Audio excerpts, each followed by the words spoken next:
The Education Committee hearing began with LB 1050, which would hold kids back from fourth grade if they fail a reading assessment.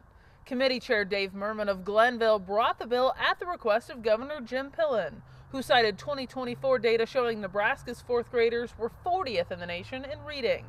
And while it drew mixed responses, including concerns from Lincoln Senator Danielle Conrad about unnecessarily holding children back and noticeable gaps in the bill's text brought up by Seward Senator Jana Hughes, it was by no means the only controversial bill up for discussion. Omaha Senator Megan Hunt pressing Merman on his bill to require more explicit teaching on the history of communism, something already mandated in state statute from LB 399 in 2019. I'm not sure if it's happening in every school. I assume it is. I hope it is, and I hope it is in all the curriculum. So given that it's happening, what do you say?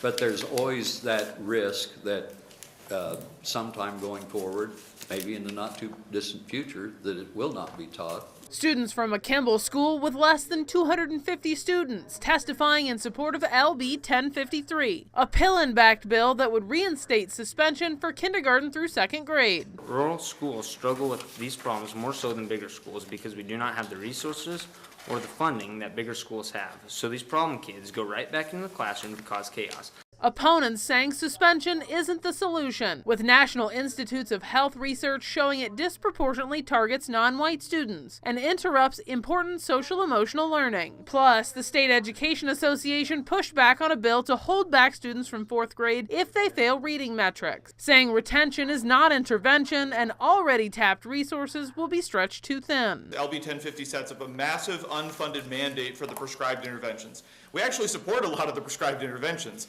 but things like summer school, lower student-to-teacher ratio absolutely comes with a cost. Ian Mason and I broke down Senator Merman's bill requiring the teaching of communism on this week's episode of Lunch and Legislature, so make sure you go back and watch that if you haven't already.